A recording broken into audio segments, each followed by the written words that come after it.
Saudara, serangan Israel yang meluluhlantakkan Gaza jadi sorotan warga dunia selama tahun 2023. Korban tewas di Gaza sudah lebih dari 20.000 jiwa. Ya, sementara di dalam negeri kedatangan pengungsi Rohingya yang ditolak oleh warga lokal di Aceh juga menjadi sorotan. Meski sudah mendapat penolakan, namun gelombang kedatangan pengungsi Rohingya ini masih terjadi.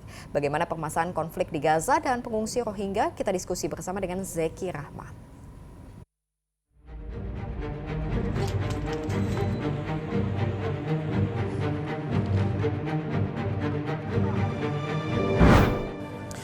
Dinamika di tahun 2023 berkaitan dengan isu mancanegara terbilang panas. Dari perang Hamas dan Israel yang belum reda hingga pengungsi Rohingya ramai-ramai mencari suaka ke Indonesia, tapi ditolak oleh masyarakat Aceh. Kita bahas dua isu ini di diskusi edisi akhir tahun.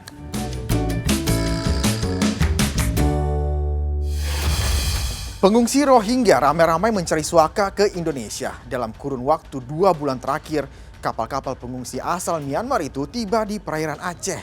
Hingga kini tercatat lebih dari 1.600 pengungsi asal Myanmar ditampung di berbagai lokasi di Aceh. Penolakan warga Aceh atas kehadiran pengungsi Rohingya terus berdatangan. Imigran Rohingya disebut memiliki kesan yang tidak baik bagi warga lokal. Protes kedatangan pengungsi Rohingya dilakukan warga Aceh di berbagai tempat. Warga lokal menyatakan sudah tidak ada tempat penampungan untuk imigran asal Myanmar itu. Beberapa kali kejadian buruk juga terjadi saat menerima pengungsi Rohingya. Langkah selanjutnya, ini dari sekarang, ini orang ini harus pindah. Entah itu terserah kepada orang UNHCR itu, mana itu terserah. Pokoknya jangan ada di sini lagi. Maka kami mau orang-orang ini jangan ada di Sabang lagi. Kalau ini masih ada, akan kami ambil tindakan lebih keras lagi. Nah, mohon dari pemerintah maupun aparat hukum harus jelas melakukan itu. Tapi ini susah sekali di Sabang ini. Bukan hanya menampung orang ini lagi. Kementerian Luar Negeri meminta negara yang meratifikasi konvensi pengungsi untuk segera menerima imigran dari Rohingya. Kita melihat bahwa penanganan masalah pengungsi ini, khususnya isu resettlement, ini sangat lambat selama ini. Karena itu kita meminta agar negara-negara pihak di dalam konvensi dan komunitas internasional menunjukkan tanggung jawab lebih terhadap upaya menyelesaikan masalah pengungsi dari Rohingya ini. Pakar hukum internasional meminta pemerintah tegas menolak kedatangan pengungsi Rohingya karena konflik pengungsi asal Myanmar itu bukan masalah Indonesia. UNHCR dituntut harus menyelesaikan masalah ini.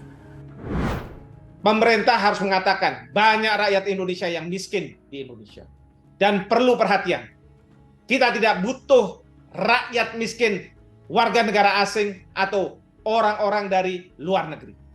Kita harus tegas mengenai masalah ini.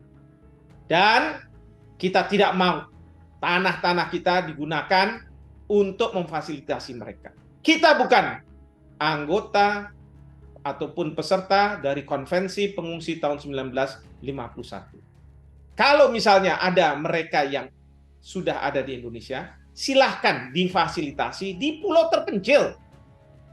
Di pulau terpencil sehingga apa? Mereka tidak kemudian bisa berinteraksi dengan masyarakat kita. Saya dengar sekarang sudah ada yang mau menikah dengan rakyat Indonesia, masyarakat Indonesia. Itu nanti akan jadi problem lagi bagi pemerintah. Belum lagi masyarakat nanti punya konflik horizontal dengan para pendatang ini. Dan kalau misalnya rakyat main hakim sendiri, nanti kasihan rakyat. Dan rakyat ini melakukan main hakim sendiri ini kenapa? Karena pemerintah tidak tegas. Oleh karena itu, pemerintah harus tegas. Kalau kita bicara kemanusiaan, mana rasa kemanusiaan kepada rakyat miskin di Indonesia? Itu harus didahulukan. Ini masalah soal etnis Rohingya, bukan masalah Indonesia. Ini masalah internasional. Biarkan UNHCR, biarkan PBB yang menyelesaikan permasalahan ini, tetapi bukan pemerintah Indonesia. Tak hanya kedatangan pengungsi Rohingya yang disorot, perang di Gaza yang belum usai juga membuat banyak pihak resah. Hingga kini tercatat lebih dari 20.000 warga Palestina meninggal dunia atas serangan Israel di Gaza. 7 Oktober 2023, kelompok Hamas melancarkan ribuan rudal ke wilayah Israel. Israel murka dan melancarkan aksi balas dendam. Gaza dibombardir dari darat, laut, dan udara. Kondisi ini membuat Gaza hancur lebur. Hingga berita ini dibuat, 20.000 warga Palestina meninggal dunia atas serangan brutal Israel. Dari 20.000 korban yang meninggal, 8.000 diantaranya adalah anak-anak. Perang juga memaksa 2 juta penduduk Palestina mengungsi. Sementara dari pihak Israel tercatat 1.300 orang tewas. Berbagai cara ditempuh untuk menghentikan perang di Gaza, tapi ternyata tidak semudah yang dibayangkan.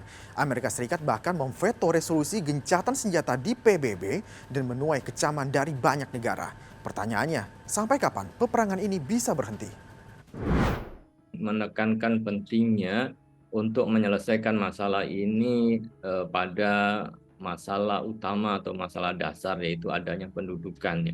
Jadi selama pendudukan dan juga pembangunan pemukiman baru itu tidak dihentikan, maka tentu masalah ini akan muncul kembali walaupun peperangan sudah dihentikan untuk jangka waktu tertentu. Tetapi selama kemudian masalah utama yaitu kemerdekaan bagi rakyat Palestina yang dalam arti two-state solution tidak ditegakkan, ya maka masalah ini akan berulang di kemudian hari. Nah, harapan ini saya kira sudah mulai menguat ya ketika negara-negara besar termasuk Amerika dan juga Inggris, Prancis ya, dan 5 negara besar itu mulai menyuarakan pentingnya two-state solution. Yang menjadi persoalan adalah kapan peperangan ini dihentikan. Nah, harapannya korban tidak berjatuhan kembali dan saat ini kan kita saksikan begitu banyaknya korban sipil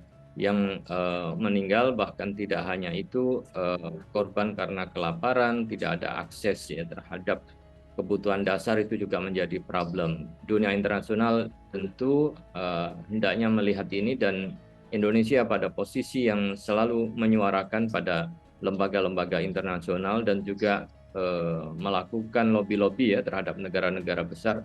Mudah-mudahan itu akan membuahkan hasil dan ya bisa mengakhiri peperangan ini. Tahun segera berganti, perlu ada langkah konkret agar perang bisa dihentikan. Yang harus diingat, perang tidak pernah menjadi solusi karena perang adalah sebuah kemarahan. Saya Zikir Ahmad pamit, terima kasih, sampai jumpa.